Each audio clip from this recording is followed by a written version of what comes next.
안녕하십니까, 김중호입니다. 지난 토요일날 촬영을 못해서 오늘 화요일날 촬영을 하게 됐습니다. 김중호 부동산 TV 제 296회 방송을 시작하겠습니다. 오늘의 방송 주제는 내가 맛이 있으면 다른 사람도 맛이 있다. 좋아요, 구독, 알림을 눌러주시면 더 좋은 방송으로 보답하겠습니다. 감사합니다. 먼저 부동산 신정보를 전해드리겠습니다. 매일경제신문의 김유신 기자가 1월 11일 날 보도를 했는데요.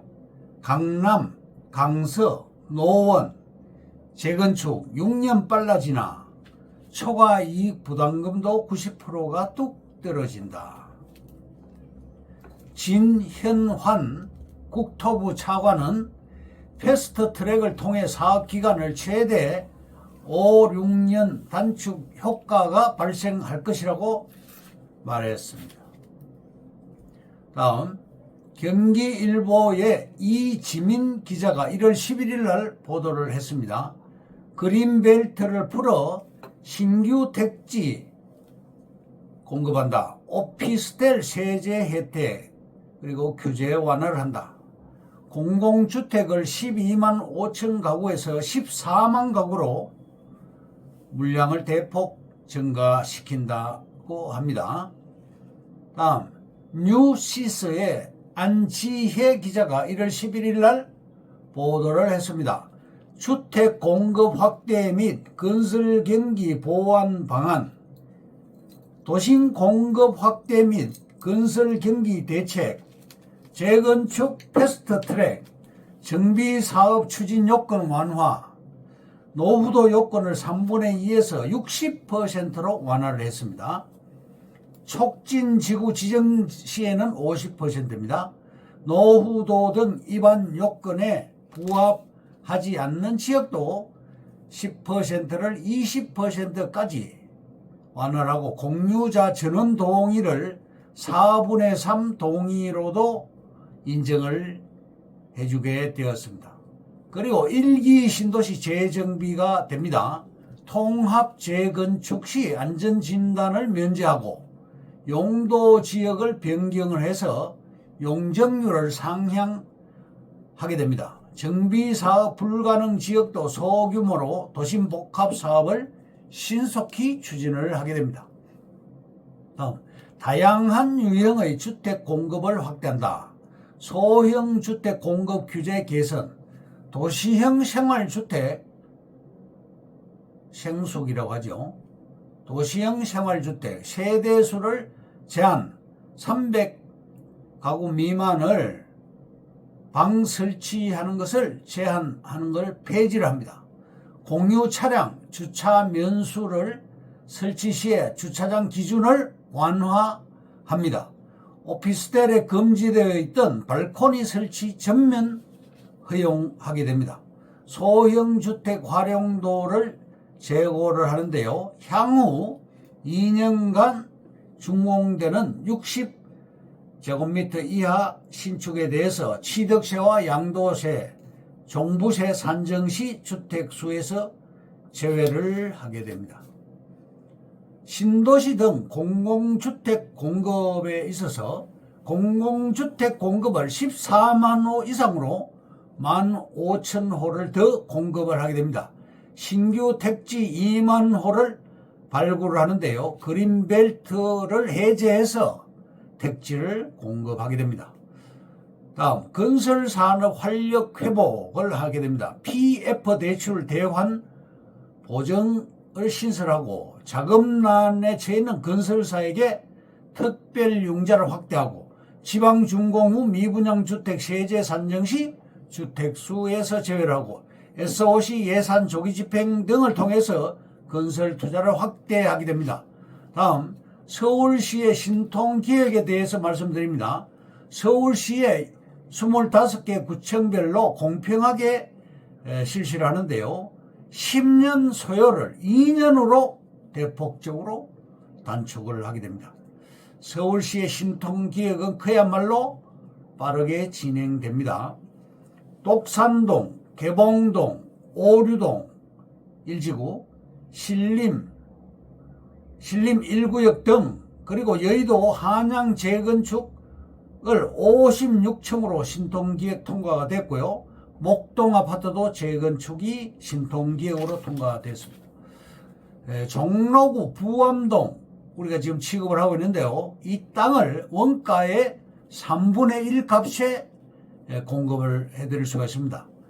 15억짜리 아파트를 1억 8천에 잡을 수가 있습니다. 1억 8천을 투자하면 15억짜리 아파트를 받을 수가 있습니다.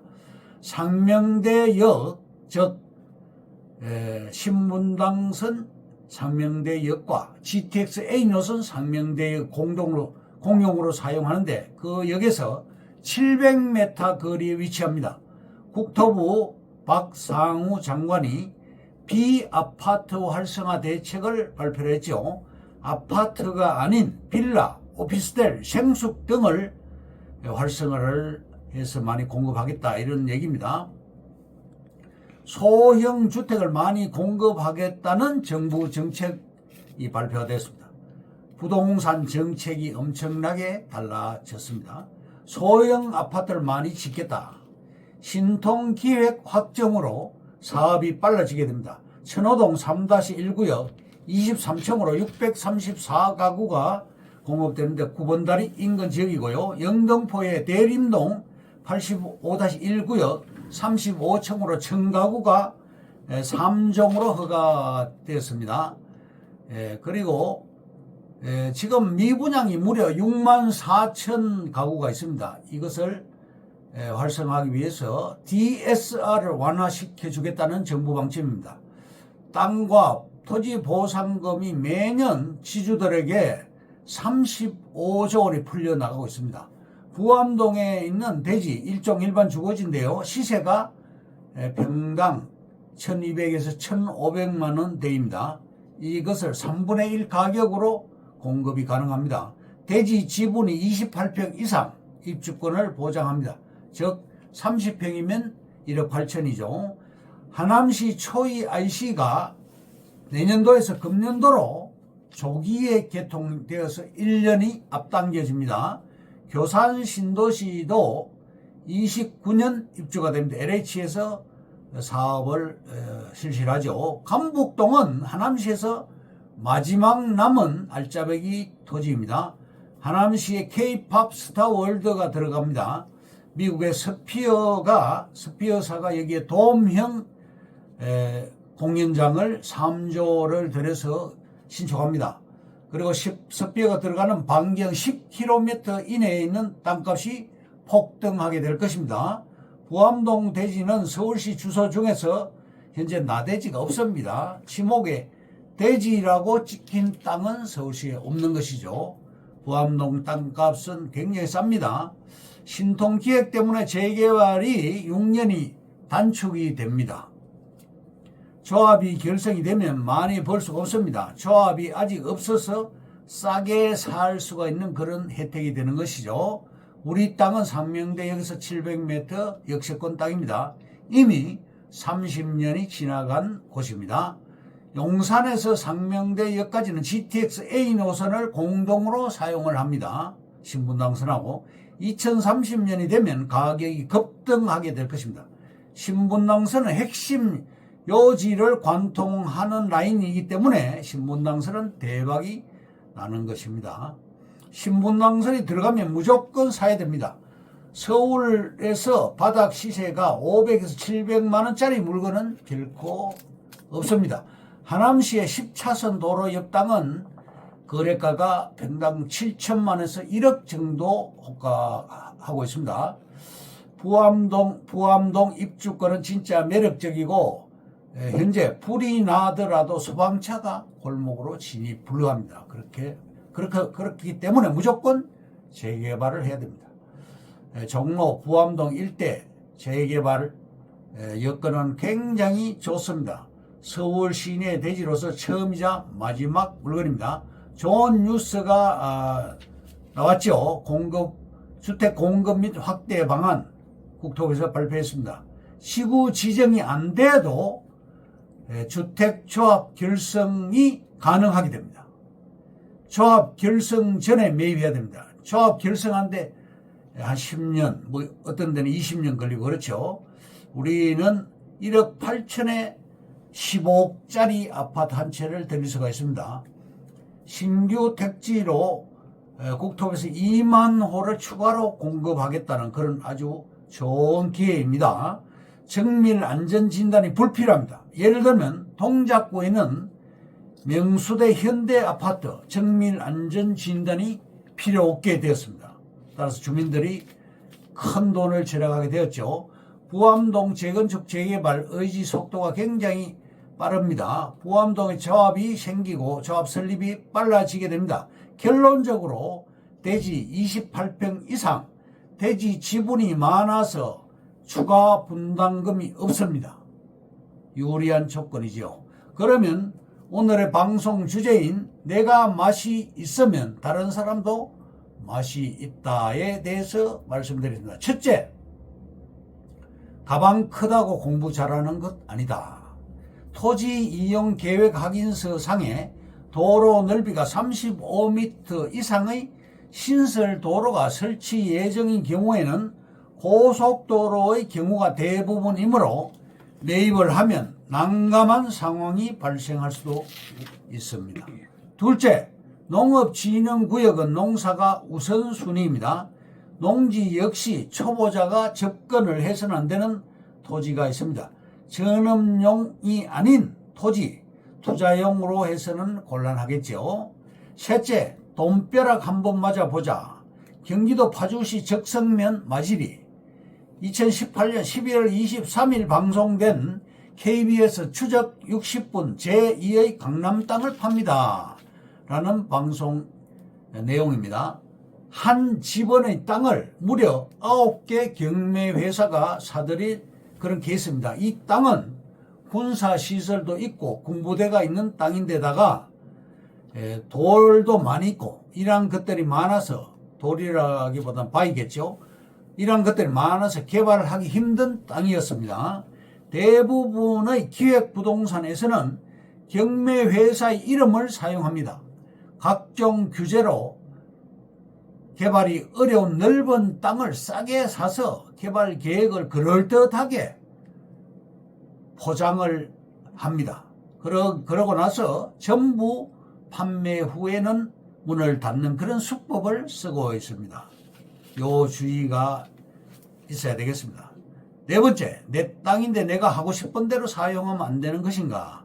예를 들어 대지에만 건축이 가능하고 전답의 건축물을 지을 시 불법 건축물로 간주되어 원상복구를 해야 하고 과태료 등 벌금이 부과됩니다.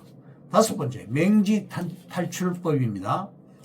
첫째, 사도 개설하는 방법. 둘째, 이웃 토지 소유자 사용 승낙을 통한 진입도로 개설하는 방법. 셋째, 지역권을 설정하는 방법.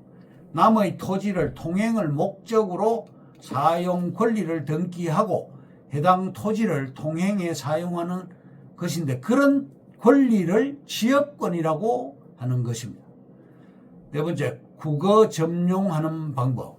인공적인 수로와 소규모 수로의 부지를 말합니다. 한마디로 또랑을 말합니다. 국가와 지방자치단체 소유 그리고 한국농어촌공사가 소유하는 국어 점용 허가나 사용 승인을 받으면 도로로 사용할 수 있습니다. 다섯 번째, 국유지 점용. 국유지를 사용 허가 받거나 대부 계약을 맺어서 맹지를 탈출하는 방법이 있습니다. 여섯 번째, 도로와 가까이 붙어 있다고 모두 잭팟은 아니다. 도로와 붙어 있는 토지는 좋습니다. 사실 인플레이션만 따라가도 땅값은 올라갑니다. 접도구역은 도로법에 따라 지정 고시됩니다. 국도의 경우는 20m가 접도구역이고 고속도로의 경우는 50m가 접도구역입니다. 접도구역은 건축물의 건축 등 개발이 불가능하므로 투자용으로 매입하는 것은 피하는 것이 좋습니다. 7번째, 내가 맛이 있으면 다른 사람도 맛이 있다. 오늘의 방송 주제지요. 토지 가격을 상승시키는 요인은 대규모 개발과 교통시설의 연결, 전철 등이죠. 고속도로. 인구 유입이 대표적입니다. 인구가 늘어나야 땅값이 올라갑니다. 토지 가격을 하락시키는 혐오시설은 뭐가 있느냐?